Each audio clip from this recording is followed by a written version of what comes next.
400 ಪಾರ್ ಅಂತ ಹೇಳ್ತಿದ್ರು ಶೆಟ್ಟಿ ಅವರೇ. 30 ಸೆಕೆಂಡ್ ಕೊಡ್ತೀನಿ ಎಲ್ರಿಗೂ, 30 ಸೆಕೆಂಡ್, ಸೊ ದಟ್ 4 ಜನನು ಮಾತಾಡ್ಬೋದು. 400 ಪಾರ್ ಅಂದರೆ 4 ಸೀಟ್ ಮೇಲೆ ಗೆಲ್ತೀವಿ ಅಂತ ಹೇಳಿದರು. 400 ಸೀಟು. 400 ಸೀಟ್ ಗೆಲ್ಲೋ ವಿಶ್ವಾಸ ಇದ್ದಂಗೆ ಇದೆಯಾ ಈಗ BJPಯಲ್ಲಿ ಫಸ್ಟ್ ಫೇಸ್ ಆದಮೇಲೆ? ಇವಾಗ ಟೋನ್ ಸ್ವಲ್ಪ ಚೇಂಜ್ ಆದಂಗೆ ಕಾಣಿಸುತ್ತಾ ನಿಮಗೆ?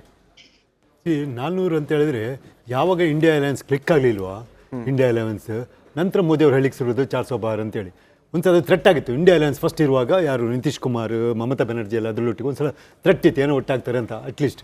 ಸೊ ಅವ್ರು ಯಾವಾಗ ನಿತೀಶ್ ಕುಮಾರ್ ಹೊರಗೋದ್ರು, ಅಲ್ಲಿ ಮಮತಾ ಬೆನರ್ಜಿ ವೆಸ್ಟ್ ಬೆಂಗಾಲ್ ಅಲಯನ್ಸ್ ಕ್ಲಿಕ್ ಆಗಿಲ್ಲ, ಆಪ್ ಮತ್ತು ಕಾಂಗ್ರೆಸ್ನವ್ರದ್ದು ಪಂಜಾಬಲ್ಲಿ ಕ್ಲಿಕ್ ಆಗಿಲ್ಲ, ಇದೆಲ್ಲ ಕಾರಣಗಳಿಂದಾಗಿ ಅವ್ರು 400 ಬಾರಿ ಬರಬೇಕಂತಿತ್ತು. ಯಾಕಂದರೆ ಅವ್ರದ್ದೊಂದು 400 ಕ್ರಾಸ್ ಮಾಡಿದ ಒಂದು ರೆಕಾರ್ಡ್ ಉಂಟು, ಯಾರ್ದು ಕಾಂಗ್ರೆಸ್ನವ್ರದ್ದು.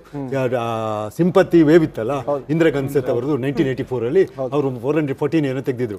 ಸೊ 404 ಫಸ್ಟಿಗೆ ಬಂತು. ಕಡೆಗೆ ಕೆಲವು 2 ಪಂಜಾಬ್ ಆ್ಯಂಡ್ ಅಸ್ಸಾಮಲ್ಲಿ ಎಲೆಕ್ಷನ್ ಆಗಿರಲಿಲ್ಲ, ಬಿಕಾಸ್ ಆಫ್ ಪಂಜಾಬ್ ಇದ್ದು ಗಲಾಟೆ, ಇದರದ್ದು ಅಲ್ಫಾ ಗಲಾಟೆ ಅಸ್ಸಾಂ ಇದರಿಂದ ಕಡೆಗೆ ಪೋಸ್ಟ್ಪೋನ್ ಆಯ್ತು. 29 ಸೀಟ್ಗಳಿಗೆ ಪೋಸ್ಟ್ಪೋನ್ ಆಗಿ ನಂತರ ಆದದ್ದು. ಫಸ್ಟ್ 44 ಬಂದರು, 404 ಕಡೆಗೆ ಎಲೆಕ್ಷನ್ ಆ ಸ್ಟೇಟ್ ಇದ್ದಾದಮೇಲೆ 414 ಬಂದರು ಆ್ಯಕ್ಚುಲಿ.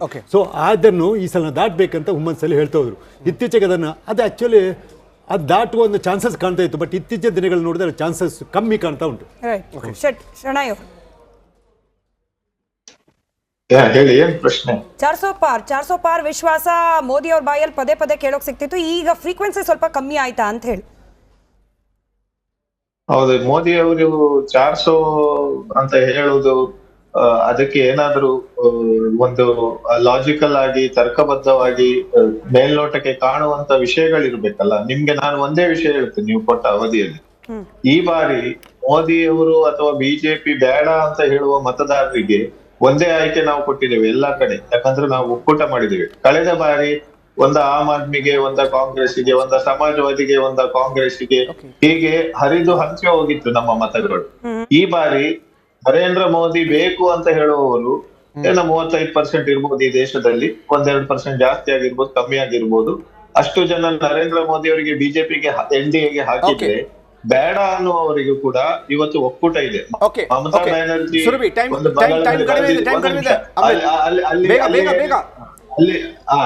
ಅಲ್ಲಿ ಕಾಂಗ್ರೆಸ್ ಬಹಳ ವೀಕ್ ಇದೆ, ಅಲ್ಲಿ ಮಮತಾ ಬ್ಯಾನರ್ಜಿಗೆ ಹಾಕ್ತಾರೆ. ಸೊ ಹಾಗಾಗಿ ಬೇರೆ ಎಲ್ಲಾ ಕಡೆ ನಾವು ಒಕ್ಕೂಟ ಮಾಡಿದ್ದೇವೆ. ಹಾಗಾಗಿ 400 ಬರುದು ಮೋದಿ ಅವರಿಗೆ, 200 ಬಂದ್ರೆ ದೊಡ್ಡ ವಿಷಯ. ನೋಡಿ, ಭಾರತ ಪೂರ್ತಿ ಮಾತಾಡೋದಕ್ಕೆ ಒಂದು ನೆಸೆಸಿಟಿನೇ ಇಲ್ಲ. ಯಾಕೆ ಅಂದ್ರೆ ಉತ್ತರ ಭಾರತದ ಬಗ್ಗೆ ಕಾಂಗ್ರೆಸ್ ಬಿಟ್ಟೇ ಬಿಟ್ಟಿದೆ. ಅವ್ರು ಅಲ್ಲಿ ಸೀರಿಯಸ್ನೆಸ್ಸೇ ಇಲ್ಲ. ಎಲ್ಲಿ ಲಾಸ್ಟ್ ಟೈಮ್ ಉತ್ತರ ಪ್ರದೇಶದಲ್ಲಿ ಇದ್ದಿದ್ದು ಒಂದು ಸಿಂಗಲ್ ಡಿಜಿಟ್ ವೋಟ್ ಶೇರ್ ಅವ್ರದ್ದು. ಸೊ ಉತ್ತರ ಭಾರತದ ಮರ್ತು ಹೋಗಿ ಇಲ್ಲಿ ದಕ್ಷಿಣ ಭಾರತದ ಬಗ್ಗೆ ಮಾತಾಡಬೇಕಾದಾಗ, ದಕ್ಷಿಣ ಭಾರತ ಒಂದು ಕಾಂಗ್ರೆಸ್ಸಿನ ಒಂದು ಸ್ಟ್ರಾಂಗ್ ಹೋಲ್ಡ್. ಕಾಂಗ್ರೆಸ್ ಇಲ್ಲಿಂದಾನೇ ಬಂದು ಗೆದ್ದು ಬರುತ್ತೆ. ಇಲ್ಲಿರೋಂಥ ಸೀಟ್ಸ್, ಎಷ್ಟು ಸೀಟ್ಸ್ ಗೆದ್ದಿದ್ರು ಹಿಂದಿನ ಬಾರಿ? ಎಷ್ಟು ಸೀಟ್ಸ್ ಬಂದಿತ್ತು ನಿಮಗೆ? 28, 29 ಪೂರ್ತಿ ದಕ್ಷಿಣ ಭಾರತದಲ್ಲಿ ಬಂದಿದ್ದಷ್ಟು. ಹಾಗಾಗಿ ದಯವಿಟ್ಟು ಓವರ್ ಎಸ್ಟಿಮೇಟ್ ಮಾಡ್ತಾ ಇದ್ದಾರೆ ಕಾಂಗ್ರೆಸ್ ಪಕ್ಷ ಅವರನ್ನ. ಇಂಡಿಯಾ ಅಲಯನ್ಸ್ ಅಂತ ಏನ್ ಮಾತಾಡ್ತಾರೋ, ವಯನಾಡಿನಲ್ಲಿ ರಾಹುಲ್ ಗಾಂಧಿ